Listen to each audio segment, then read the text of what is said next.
Assalamualaikum warahmatullahi wabarakatuh. Salam sejahtera untuk kita semua. Om Swastiastu, Namo Buddhaya, salam kebajikan, Sampurasun. Rahayu Sagung Dumadi. Semoga seluruh makhluk hidup di semesta ini, baik yang kelihatan maupun yang tidak kelihatan, di setiap ruang dan waktu, di semua tingkatan, senantiasa hidup berbahagia. Semoga kita yang masih hidup saat ini selalu menjadi sumber cinta, sumber kebahagiaan, sumber kedamaian, sumber sukacita bagi semua makhluk, baik yang kelihatan maupun yang tidak kelihatan. Mari selalu bertekad di setiap pagi mengawali kehidupan kita. Tidak boleh ada satu makhluk hidup pun yang berkurang kebahagiaannya bertemu dengan kita. Tidak boleh ada satu makhluk hidup pun yang terluka hatinya dengan kehadiran kita. Oleh karena itu, mari kita selalu tingkatkan kesadaran seperti yang sering saya sampaikan. Kalau ditanya, ini apa? Ada orang menjawab baju. Ada orang menjawab kain. Ada orang yang menjawab benang. Padahal kan aslinya adalah kapas. Kita itu kalau melihat sesuatu harus bisa melihat asal muasalnya. Ini apa? Kapas. Orang yang tahu asal muasal tidak akan terlena oleh bentuk dan nama. Ketika melihat manusia, dia akan lihat asalnya dari mana. Kan semua manusia asalnya dari Dia, Sang Maha Pencipta.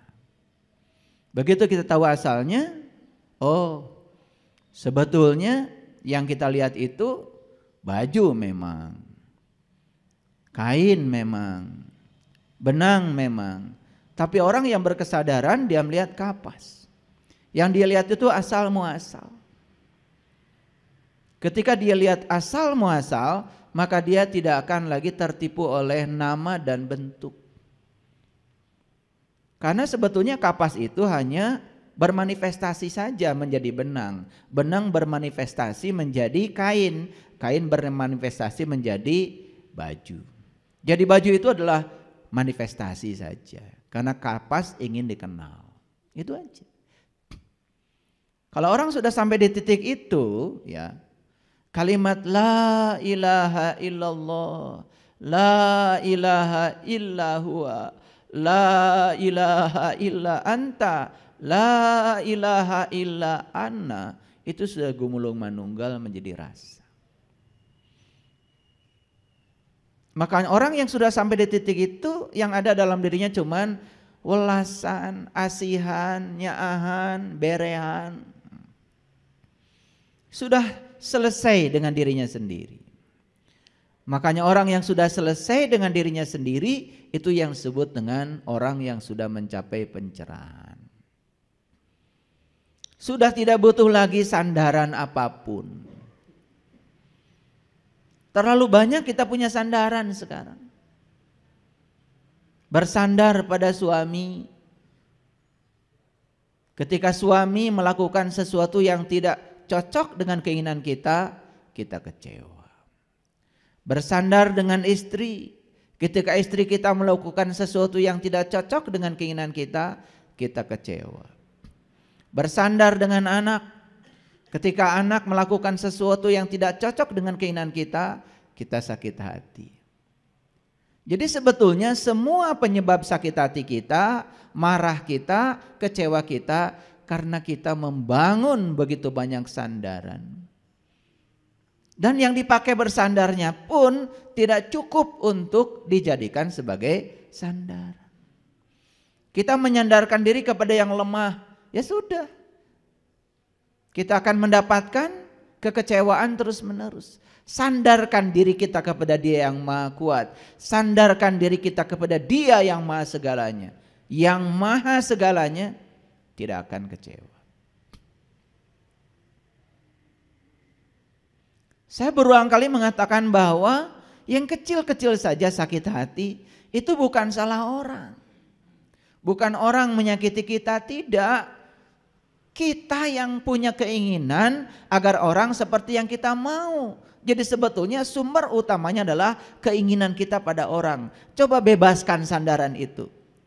Orang mau apapun pada saya gak masalah. Karena setiap orang punya karakter sendiri, kesadaran sendiri, pengetahuan sendiri. Terima setiap orang apa adanya, selesai. Terima setiap orang apa adanya, selesai. Karena kita itu ingin setiap orang ada apanya. Bukan ada apa adanya. Terlalu banyak keinginan, terlalu banyak muatan. Ingin seperti ini, ingin seperti itu. Apa yang terjadi? Kita terus menerus dilanda oleh rasa kecewa. Itulah kebodohan.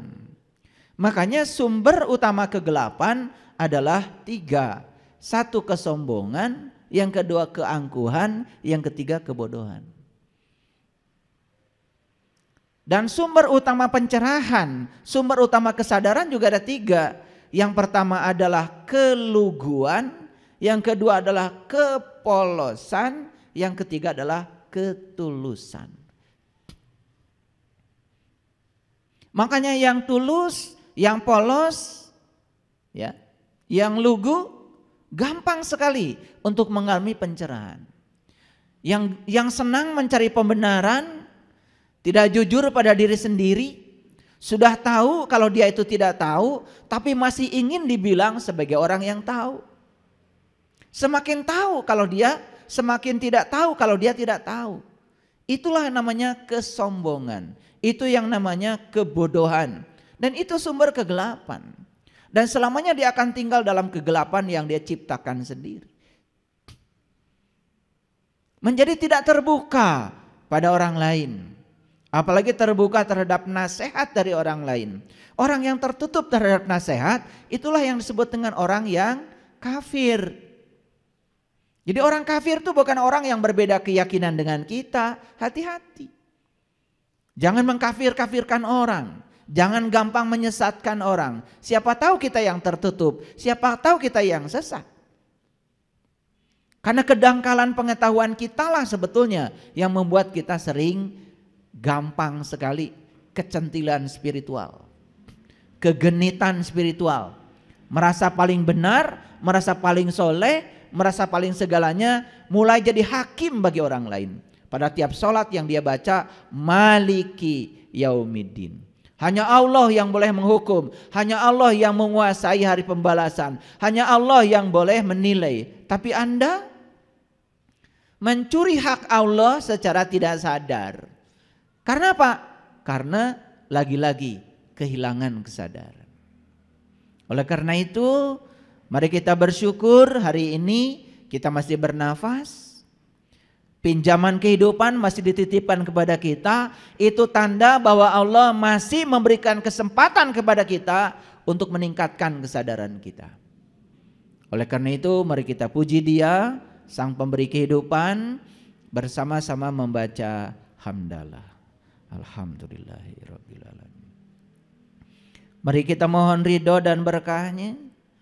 Semoga Allah meridhoi, memberkahi setiap kata-kata yang akan terlontar lewat mulut saya hari ini. Saya tidak tahu apa-apa, saya tidak bisa apa-apa, saya tidak punya apa-apa, saya juga bukan siapa-siapa. Saya menyerahkan diri saya kepadanya. Subhanaka la ilma lana illa ma 'allamtana innaka antal alimul hakim. Ya Allah, sungguh aku enggak tahu apa-apa kecuali Engkau yang mengajarkan. Jadikanlah tubuhku, ragaku saat ini sebagai kendaraan yang hendak Engkau pakai untuk menyampaikan cinta kasih-Mu kepada seluruh hamba-hamba-Mu yang hadir di tempat ini, yang menginginkan kemuliaan-Mu, yang rindu untuk berjumpa, bertatap wajah dengan kemuliaan wajah. Mari kita sapa semuanya dengan kelembutan dan cinta, seraya membaca basmalah. Bismillahirrahmanirrahim.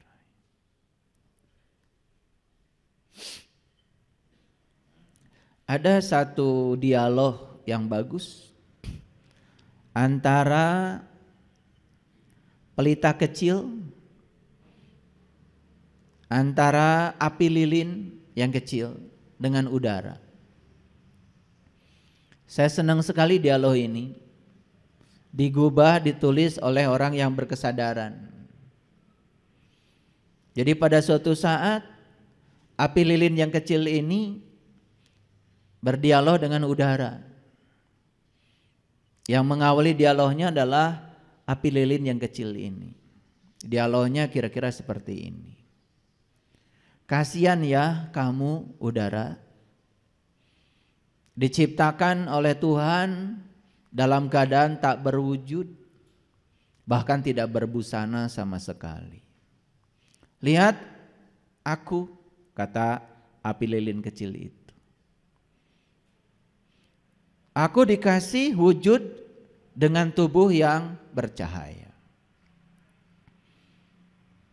Dan kemanapun aku pergi, banyak sekali orang yang mengambil manfaat dariku karena cahayaku.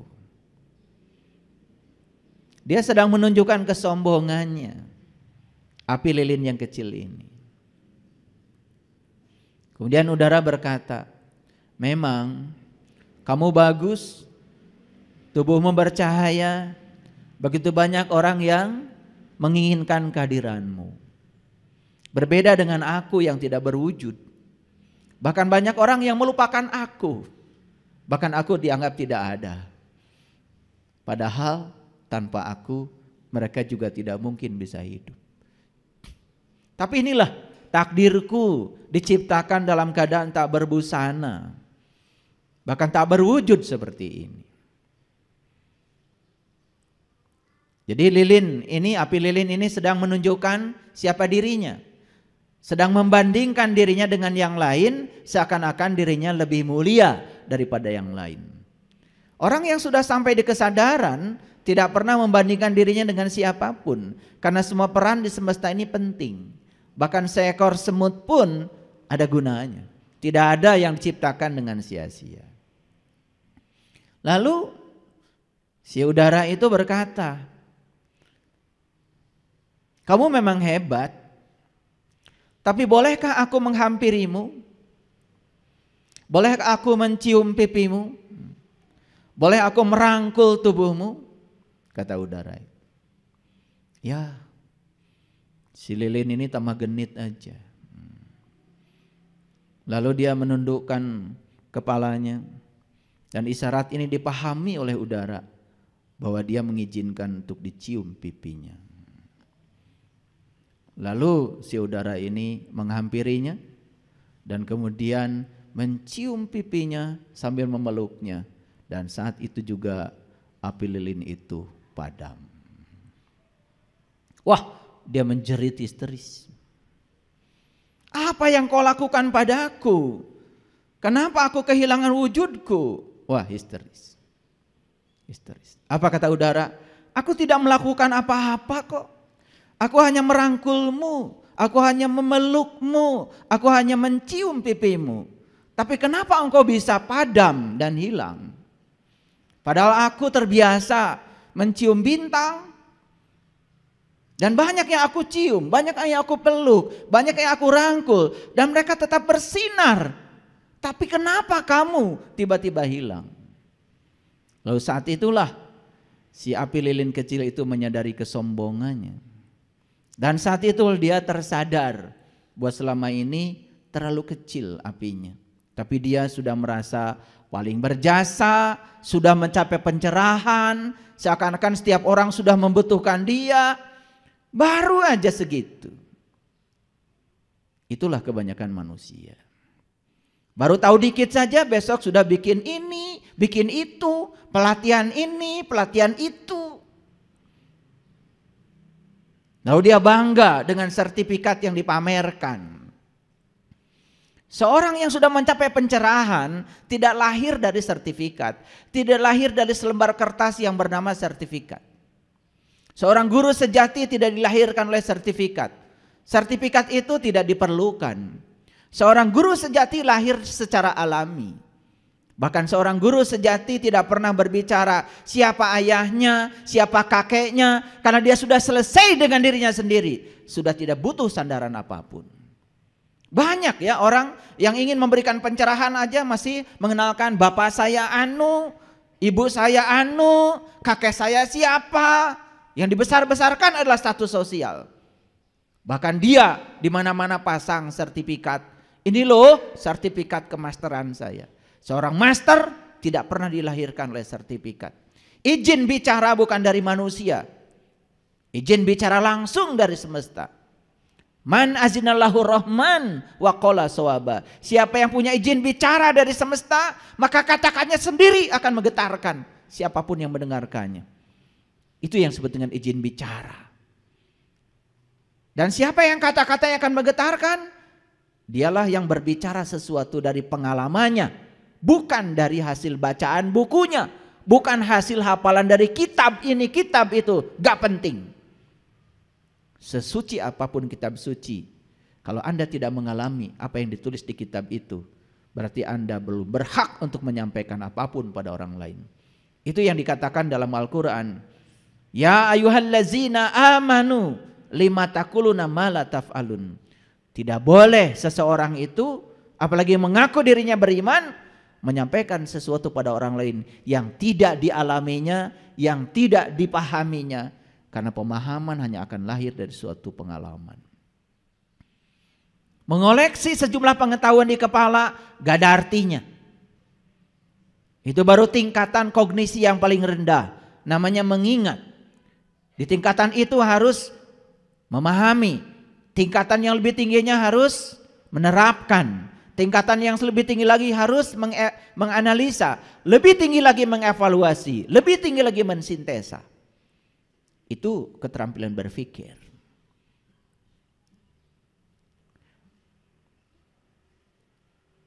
Jadi kembali kepada dialog api lilin kecil dengan udara tadi. Kata udara, banyak bintang-bintang yang aku peluk dan mereka tetap bersinar dengan pelukanku. Tapi kamu tersentuh aku sedikit saja langsung padam. Itulah orang yang sombong itu, orang yang pengetahuannya sedikit itu, kadang-kadang sering dipermalukan oleh dirinya sendiri. Oleh karena itu, pahami dialog itu. Itu dialog fiksi sebetulnya, karangan. Tetapi pesannya bukan karangan. Pesannya adalah sangat dalam. Jadi kalau kita baru tersadar sedikit, jangan mengajar dulu. Terus bangun. Terus bina diri kita sampai menapaki tahap demi tahap. Sehingga kita betul-betul mengerti dan yakin apa yang kita sampaikan kepada orang lain adalah kebenaran. Jangan menyampaikan sesuatu yang fiksi, yang fiktif, yang hayalan pikiran kita sendiri, yang kita sendiri bingung dengan yang kita sampaikan. Jangan meracuni pikiran orang lain dengan cek jeung cenah, meren, sugan. Itu namanya berjudi.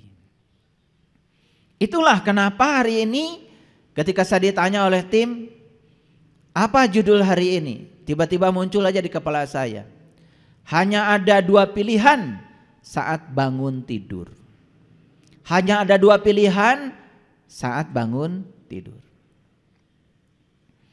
Saya mau cerita kepada orang yang sudah bangun nih, yang baru bangun. Dan Anda yang baru bangun, jangan mengatakan diri sudah mencapai pencerahan. Baru bangun. Baru bangun itu sebetulnya masih transisi antara sadar dengan tidak sadar. Bahasa Inggrisnya itu lulungu. Ya. Jadi antara sadar dan tidak sadar itu ya. Bahasa Inggrisnya lulungu. Jadi orang yang baru bangun ini ya antara sadar dan tidak sadar. Nah hati-hati ketika kita baru bangun, baru sadar, jangan buru-buru ngasih pencerahan. Apalagi mengklaim seakan-akan diri sudah tercerahkan. Orang yang sudah tercerahkan tuh gak pernah iklan, tidak mencari murid, sudah tidak ada lagi sandaran apapun. Karena orang yang sudah tercerahkan berarti sudah bebas dari segala sandaran. Dia sudah selesai dengan dirinya sendiri. Jadi kalau masih tersinggungan, masih berubah dengan apa kata orang tentang diri Anda, baru saja orang mengkritik Anda, besok-besok sudah, wah, sudah kemana-mana pencerahan nama baik. Ya sudah, Anda belum selesai dengan diri Anda. Anda masih punya konflik dengan diri Anda sendiri. Karena konflik dengan orang lain di luar sebetulnya berasal dari konflik kita dengan diri kita sendiri karena kita belum selesai. Pertengkaran dalam kehidupan rumah tangga, pertengkaran dengan orang, rusaknya hubungan sosial, sebetulnya masalah besarnya adalah karena kita masih punya konflik dengan diri kita sendiri. Kita masih terlalu banyak menciptakan sandaran-sandaran. Orang yang tidur, yang masih tidur sekarang tidak punya pilihan kecuali terus tidur.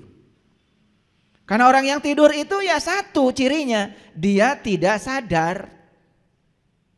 Jadi orang yang tidak sadar ya tidak punya pilihan. Karena dia sedang tidur ya terus aja tidur. Tapi orang yang bangun, sudah bangun dari tidurnya, sudah punya dua pilihan. Yang pertama bisa tidur lagi, yang kedua terus bangun.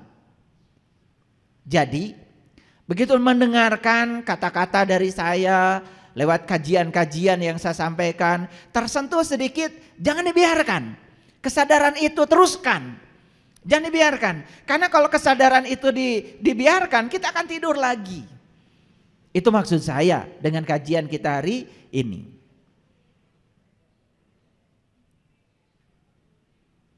Saya sering bertanya kepada banyak orang, terutama dalam pelatihan-pelatihan motivasi. Anda punya mimpi? Punya, Pak. Anda punya mimpi? Punya, Pak. Coba, gimana caranya supaya mimpi jadi kenyataan? Wah, harus bekerja keras, Pak. Wah, macam-macam jawabannya. Padahal jawabannya sederhana. Hudang heula. Bagaimana mimpi jadi kenyataan? Ya bangun dulu. Karena orang yang mimpi itu kan sedang tidur. Betul nggak? Tadi saya mimpi. Saya lihat kamu belum tidur-tidur dari tadi. Orang gak percaya Anda mimpi kalau gak tidur. Karena mimpi itu terjadi saat tidur. Mimpi itu terjadi saat Anda tidak sadar. Makanya gimana caranya mimpi jadi kenyataan? Hudang sare. Bangun dulu dong dari tidurmu. Baru mimpi akan jadi kenyataan. Itu syarat pertama mimpi jadi kenyataan adalah bangun tidur. Tidur aja belum, bangun aja belum. Sudah tiba-tiba bagaimana mewujudkan mimpi. Nah tentu saja saya tidak cerita tidur yang fisik. Karena sudah tidak penting saya bicara itu. Saya ingin berbicara tidur yang di luar itu. Kelihatan sibuk padahal tidur. Saya mau cerita ini sebetulnya hari ini. Kelihatan sibuk ya dari pagi sampai sore. Ya, ketika jamnya sholat, jamnya tahajud, jamnya baca Quran, tetapi semua dilakukan dalam keadaan tidak eling, tidak sadar, itu tidur. Jadi tidur itu yang saya maksud. Kalau tidur ngorok nggak usah diajarkan lagi. Walaupun banyak sekali sebetulnya yang belum bisa tidur. Jadi kalau hari ini tidurmu itu masih dikejar anjing gelo, dikejar kuntilanak, itu tanda bahwa jiwamu masih kotor. Karena tidur tuh ada ilmunya loh, ada saintifiknya. Nah ini saya jelaskan dulu supaya ngerti sedikit ya. Karena kita udah tidur bertahun-tahun ngertinya enggak. Maka Allah bilang dalam Al-Quran, fa iza sawaituhu wa nafakhtu fihi mir ruhi faqa'u lahu sajidin. Ketika aku sudah selesai menciptakan tubuhmu, aku tiupkan ruhku. Ternyata ruhku itu wujudnya adalah nur. Dalam tradisi Islam, nur itu dikenal tiga. Yang pertama nurullah, cahaya Allah.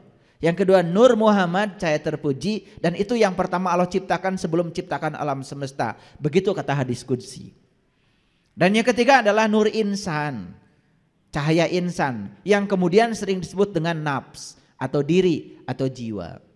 Jadi sebenarnya jiwa itu adalah bagian terkecil dari ruhku yang Tuhan tiupkan ke dalam diri kita. Nah, jadi sebetulnya saat seseorang tidur itu gelombang otaknya itu masuk di gelombang alfa. Jadi dari beta masuk ke alfa, masuk ke delta itu. Nah udah, disitulah kemudian tidur terjadi. Jadi tidur itu adalah Nurullah dan Nur Muhammad tinggal di dalam sebagai sang hidup, sedangkan Nur Insan keluar. Itu tidur. Jadi bangun tidur berarti Nur Insan kembali lagi memanunggal dengan yang tiga. Ini saintifiknya tidur, karena banyak yang gak ngerti tidur itu apa. Saya tanya banyak sekali orang-orang yang cerita ini cerita itu, tanya tidur aja gak ngerti. Gitu. Nah oleh karena itu maka nur insan ini, jiwa kita ini saat keluar dari tubuh kita, kemana dia pergi? Tergantung kualitas dari jiwanya. Jiwa yang kotor ketika tidur dia akan bergabung dengan yang satu frekuensi dengan dia. Makanya mimpinya buruk. Jadi tidak mungkin jiwa yang kotor tiba-tiba ketemu para nabi, para rasul, para sunan, para wali, baru saja ceritain orang. Jadi kadang-kadang ada yang lucu. Banyak tamu datang ke rumah saya, tiba-tiba cerita, ya, ketemu nabi kek, ketemu rasul kek. Padahal baru saja membicarakan keburukan saudaranya sendiri. Ini macam apa? Orang yang masih menceritakan keburukan orang lain, pasti bohong lah pertemuan itu. Karena tidak mungkin jiwa-jiwa yang kotor tiba-tiba keluar dari tubuh kemudian beresonansi dengan jiwa-jiwa yang suci. Gak mungkin, gak mungkin. Dia itu gampang sebetulnya kalau ingin mendeteksi orang yang bohong. Jadi kalau hari ini tidur kita masih gelisah, panjang tidurnya, kemudian masih mimpi yang buruk, itu tanda bahwa jiwa kita masih kotor. Itu aja.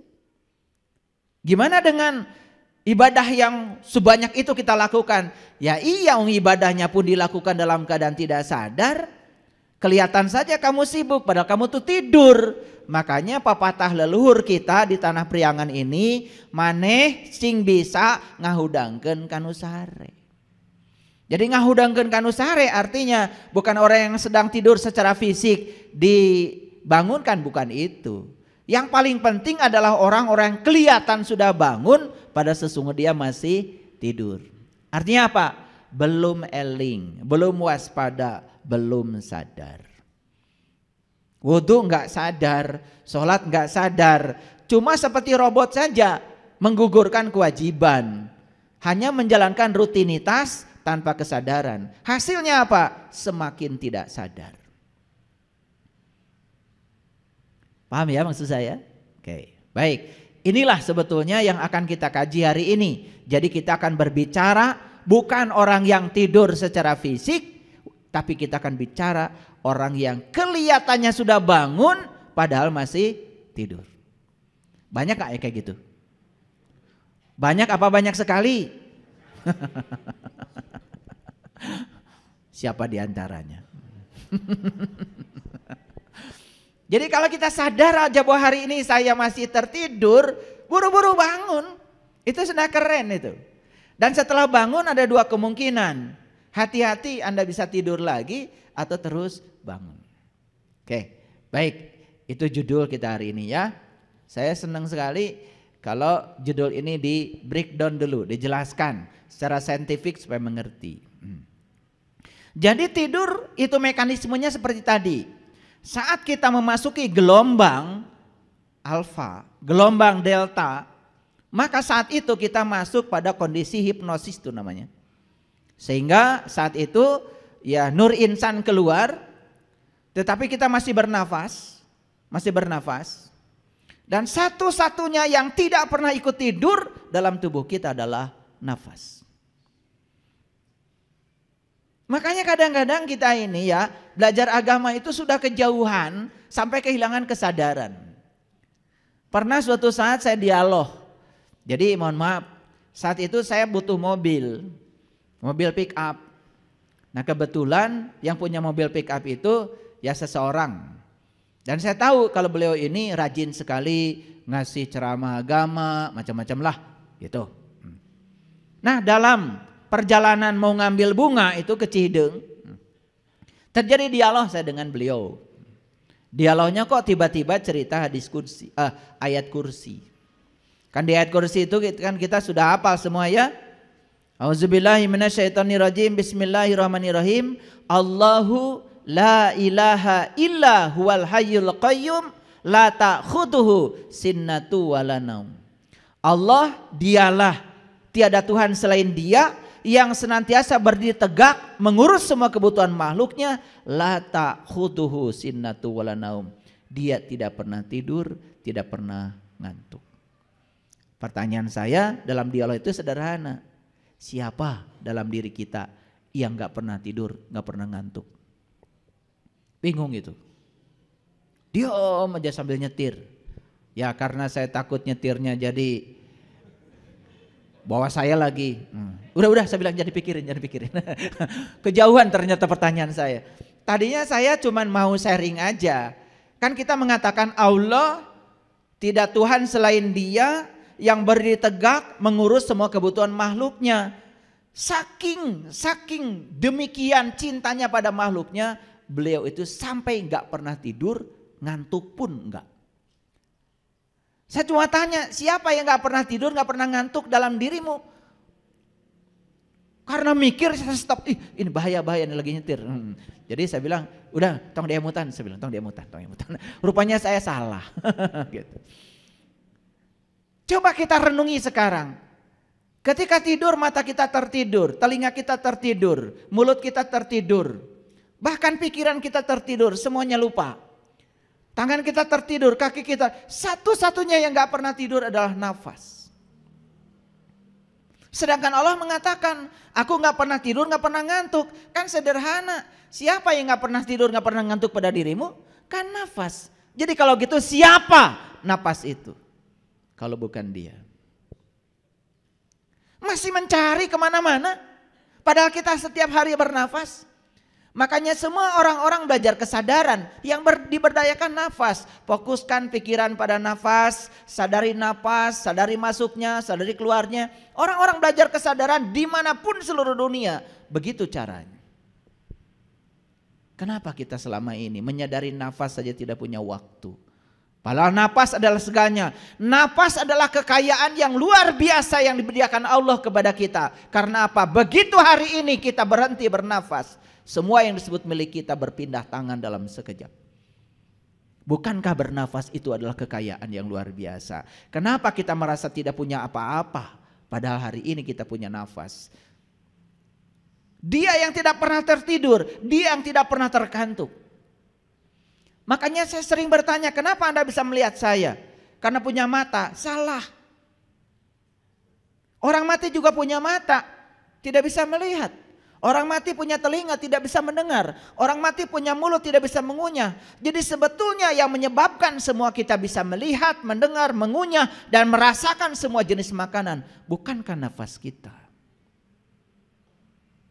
Sesederhana itu aja kita gak kenal. Jadi apa nafas itu? Nafas itu bukti keberadaan Dia sang hidup pada diri kita. Bukti keberadaan Allah pada diri kita.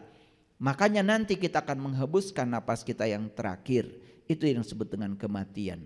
Jadi mati itu cuman menghembuskan nafas yang terakhir. Kemana? Ya ke sini. Kemana lagi? Kita ngambil nafas dari sini, kita juga mengembalikan nafas ke sini. Cuma itu saja kok. Bahkan sekarang kita pun tidak sadar kalau kita sekarang sedang mengalami hidup mati.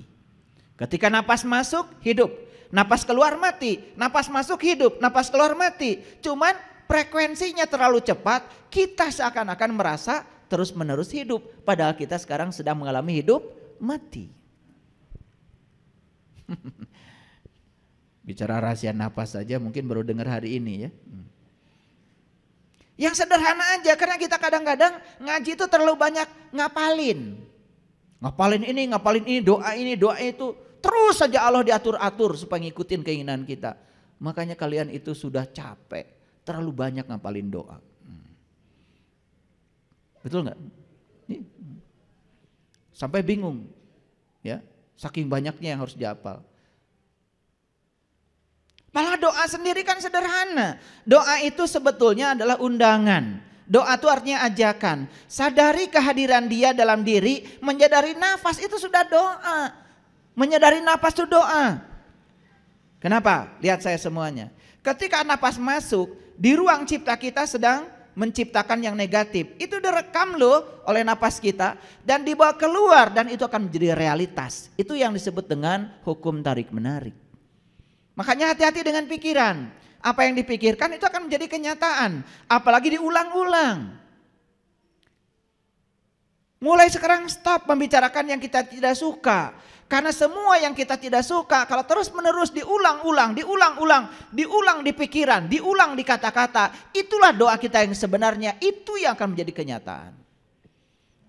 Tidak suka sama perilaku pasangan karena keburukannya, stop membicarakannya pada siapapun. Pasti akan berubah pasangan menjadi lebih baik. Lucu kadang-kadang. Habis sholat didoakan supaya pasanganmu tambah baik. Tetapi keburukannya dibicarakan kepada si A, si B, si C, si Z.